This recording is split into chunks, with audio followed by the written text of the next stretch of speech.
Okay, good morning, everybody.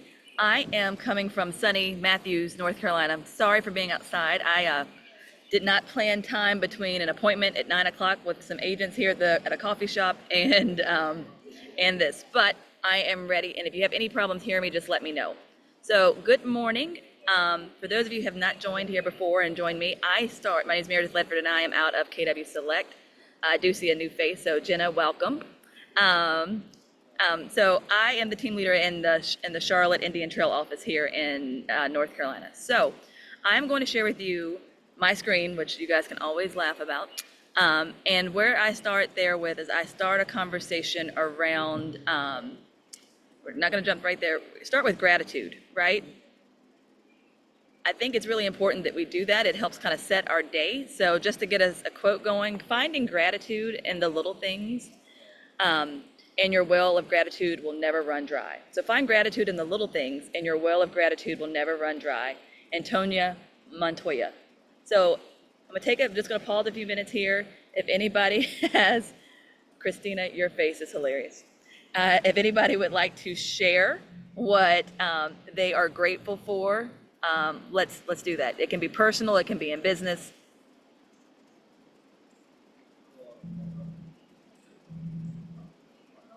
You can't hear me? Oh, you can't turn yours off because of background noise. I got you. No worries, no worries. Well, I'll start that. I think it's just something, even if you do this internally, it's something again that just kind of sets your day. So right now I am grateful for family. I'm grateful for health. I'm grateful for good weather. I was chatting with Christina a little bit already. It seems like it's a little balmy there where you are, but I'm pretty sure it's in the 60s here in Matthews today, and I'm outside. I'm even considering putting on a sweater. so, so I'm grateful for good weather. Anybody else have anything they want to share before we move on? I'm grateful for my referral people. I've been calling my prospects and calling my friends, and it's really just starting to come to fruition. So I'm just grateful for the people that I have in my life. Fantastic. Fantastic. Great. All right. Well, I'm going to move over to just statistics really quickly. I'm going to stop that share, and I wanted to show you again what we're seeing in the um, in the Charlotte market or in the Charleston market. You guys can see the stats? Yes? Yeah, great. Okay, so if you look in Greater Charleston or KW Charleston, we are looking at new listings. So for the month, we're at 1782. We have pending 289, closed 1100. Um, Price changes. You guys are at 2269, and we're going to talk about that here in a minute just to make sure you're aware of that. Back on the market, expireds and withdrawns, kind of in the same bucket there. You're looking at right under 1,000. That's a great opportunity to call those expired, withdrawns, and back on the not back on the market, but expireds and withdrawns. So right at 600 to see if you can help them out. That's a great lead gen source for new agents, and there are some agents that are seasoned agents, and that's their main um, lead source. We don't have anybody on here from Charlotte, but I did want to show you the Charlotte market really quickly. If you look at our price reductions, we're at 6,200 price reductions. 6,200 price reductions, and we still have what 10 days left in the month at least. Well, no, I'm speeding things along. Almost 2 full weeks left in the month, and we're already trending ahead of our total in May, which was 5,700. So let's stop there just a minute and think about, and we talk about this all the time, but what are we doing on those listing appointments and talking and consulting and providing, being good fiduciaries to our clients when we're having to do these price reductions so much? How can we improve our conversations and what's going on there in those conversations? Does anybody have any thoughts there?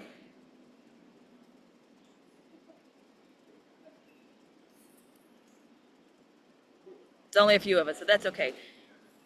Well, I was going to say I haven't had any official listing appointments yet, but the thing of the matter is to be very upfront and honest with these clients about what the market's doing. And yesterday Ben brought, he was talking about the conversation starters, and imagine this, like, and really just painting the picture for them to let them know, like, we are not in 2020 anymore. We are a more stabilized market now, and really just making sure that we're being open and honest with our clients. That's fantastic. Yep. And just remember, just in general, if when you're doing those consulting conversations on the front end, you need to make sure that you've got to figure out if their issue is time or money. And if it's time, you've got to be really I've got a fire truck going by. You've got to be really good about, if it's a time issue, like make sure they understand that you've got to price ahead of the market, that if they need to have this house sold in so many days, that conversation is going to look much different if they want X amount of dollars. And you've really got to dig deep and see which one is their primary motivation, because everybody's always going to say it's both. They want it sold as quickly as possible for the most money. Sure, absolutely. But dig a little deeper to see which one is really the make or die for them, right? And if you can really pinpoint that, then that'll help you again. Do you need to make sure the house is priced to sell immediately? Or can you be a little bit more strategic and try to get the best? And so a lot of times they are, or get the best price, and a lot of times they are counter to each other. So make sure you just really know, is it price or money when you're in those conversations? All right, so when we were talking about asking good questions, I'm gonna show you a quick clip. I always wanna call him James Maxwell. It's John Maxwell talking about the importance of asking questions. So it's a 3-minute video, and then we'll do some ahas. Let me know, you can hear that? Today we're going to talk about one of my favorite subjects, asking questions. John Maxwell here. Glad you're with me today on Minute with Maxwell. The greatest change that I've had in my leadership life in the last 30 years is, if you would have known me as a younger leader, I didn't ask very many questions. I really wasn't interested too much in what you had to say, because I already knew what I wanted and I knew where I was going. And I had a game plan, not only for my life, to be honest with you, I had a game plan for your life, and I was quite choleric. So I could hardly wait to share with people what they needed to know so they could get with it and we could get moving together. I really didn't ask a lot of questions. Probably the turnaround in my life is when I had a staff member walk into my life one day and just share with me, John, you don't listen to us. And that thought began to turn me. And I realized that I didn't listen well. And then I realized I didn't listen well and I didn't ask questions well either. And that's what kind of stimulated me to start asking questions. Now today I know something that I wish I'd have known at 30, and that is that asking questions is the greatest way to direct people. Because you immediately pull them in to the topic that you want to talk about, and you get them discussing an issue that is important to what you want to teach. So you basically find that common ground by asking questions. And so today I'm full of questions. You sit down with me for 15 minutes and I've got questions for you. Why? Because questions are going to tell me about you. Questions are going to help me understand you better. Questions are going to help me know how to help you better. In fact, a lot of times I look at people and I want to say to them, help me help you. And now I don't ask that, I just ask questions, because if I ask questions, their answers will help me help them. The greatest sin in leadership is leading by assumption. Assuming that we know what our people think, assuming that they're on the same page with us, assuming that they're with us on that leadership train. And a lot of assumptions just become the mother of all mess ups. You don't need to assume it. Start asking questions, listen, and you will find everything you need to know to lead well. Recently, I was in a discussion with leaders and they were talking about how they needed information to lead well. And I suggested to them, the greatest information they could ever have to lead well is the information based upon the questions they ask. So every time I sit down with a group of people, I've always got a list of questions to ask them. Why? I've got something to learn from them because they know something I don't know, and it's going to enable me to help them better. So quit giving answers. Start asking questions. Trust me, it's a great way to lead. Thanks for being with me today on Minute with Maxwell.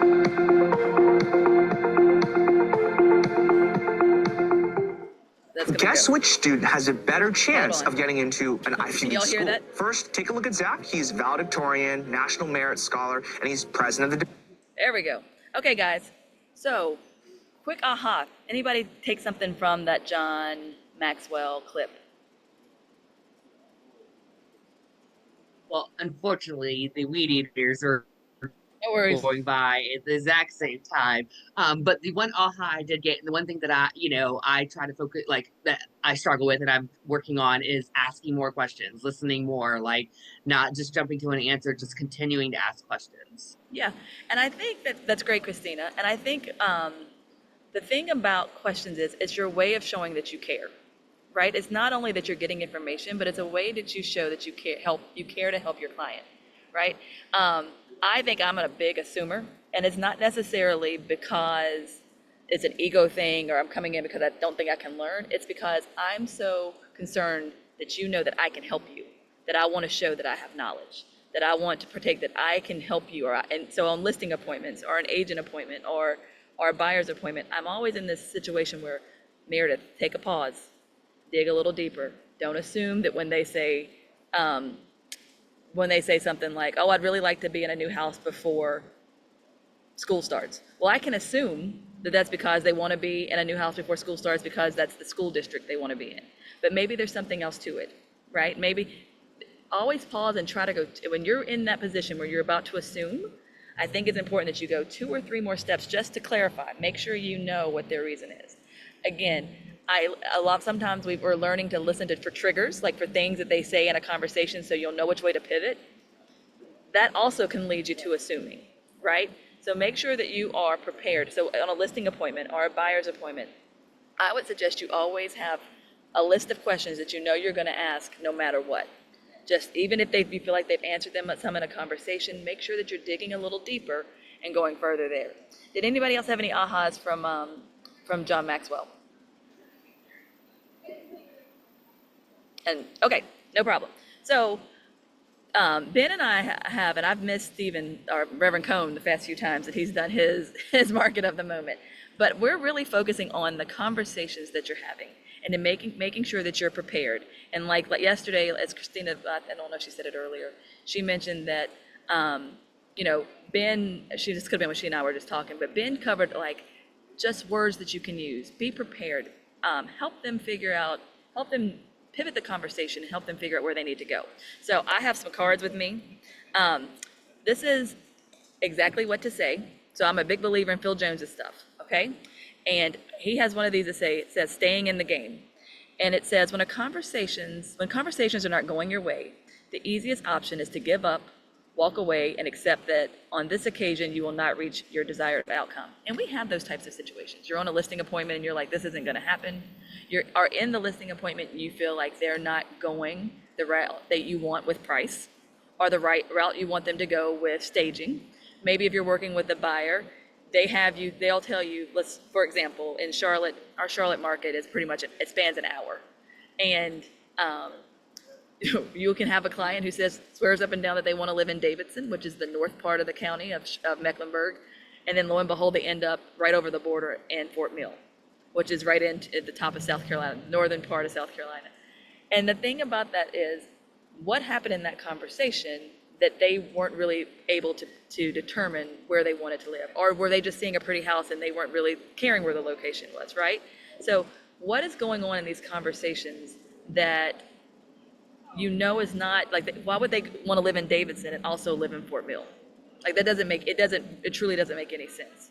And so the question is, if it's not going your way in the sense that that's not a good use of anybody's time, they just happen to have seen that house, right? So you've got to make sure that you're prepared to have different conversation and make sure that you can pivot them back to what they said and their motivation, what they said their reason for moving is. So it says that you want to have some things in your wheelhouse, some things in your repertoire that you can kind of pivot the conversation back. So let's say you have a conversation and we're talking about price again, and they want to list it $50,000 over. One pivot is, if I can, will you? So if I can do such and such, will you do this? So if I list your house at what I'm suggesting is $50,000 over, will you do these updates? Will you promise to do these things to make it work, right? So it's setting it up so that you have a way to, if I can, will you? That's a suggestion. So that's one that kind of get that framework in your head when you're on those. Does that make sense? Anybody have questions on that? Okay. The next one is, what makes you say that? So let's say a conversation's going the wrong way, and in a listing conversation, the lister or the seller says something like, well, I know my house is the best in the neighborhood. We get that a lot. They know that it's the most updated, it's the prettiest house in the neighborhood. Instead of you already panicking because you know they haven't updated the kitchen in 25 years, the question then goes, well, what makes you say that? Don't assume, right? What makes you say that? Maybe there is something special about their house. Maybe they're like, oh, but did you know I have X, right? What makes you say that? Remember, come from an area of, or come from curiosity, because obviously they have strong feelings about certain things. Okay, another one is, help me understand, right? Help me understand why you want to sell the house before school starts. Help me understand why you want to sell the house at $50,000 over your suggested price. Help me understand why that's why, okay? So again, if it's not going your way, if you feel like the conversation is headed towards a dark place, help me understand. Also, what about this one? Before you make up your mind. Before you make up your mind. Before you make up your mind with going with the other agent, before you make up your mind with going this way or that way, before you make up your mind, because that type of framework lets them pause for a minute, and then you can redirect them back to where you need them to go. And then the last one is, would it help if? So, in my terrible scenario about living in Davidson versus Fort Mill, the question would be, would it help if I showed you what it's like to live in Davidson? So let's go see that, and we go look to see what it's worth. Drastically different cities, drastically different towns. Would it help if? Would it help if I showed you X? Would it help if I showed you this? Would it help if I showed you the benefit of X, Y, Z? So that's another framework. So we have 5 frameworks. Before you make up your mind, right? If I can, will you? What makes you say that? Help me understand. And then, would it help if? Just have, and not all of these have to work for you. Maybe there's a 2 or 3, but have some of these in your wheelhouse so that when you're in these conversations, you're not caught, as my grandma used to say, you're not caught flat-footed. You're caught in a way, you are prepared. You are ready to pivot. You're ready to dig a little deeper. Come from curiosity. Don't assume. I mean, that's the big one for me. And you know what they say about people who assume? Don't assume. Don't be so eager. And this is a big issue with me. Don't be so eager to help that you don't ask questions. Don't be so eager to be helpful that you're going to say, well, wait a minute, I know exactly what to do for X, Y, Z. That is who I am. And then I have to make myself stop and say, okay, what is their reasoning? What's the real motive when they say something like that? Just because when I hear X and I decide that that's what it means, that somebody else could be on A. So just make sure that you're stopping, pausing, have some questions in your head so that you know where you or have some questions or some keywords where you can pivot and bring the conversation back to where you need to go. So that's it for today. I'm going to give you 8 minutes back on your time. I appreciate you. For all of you guys are Charleston, I will be in Charleston on the 10th at y'all's team meeting. So I hope to see some of y'all's faces and meet you guys. But otherwise, as a reminder, the offices are closed tomorrow for Juneteenth, so there will be no market of the moment. So Reverend Cohn will not be on, and you'll catch him next week. And then we'll start up again with Ben on next Tuesday. All right, guys, have a good day. Have a great weekend.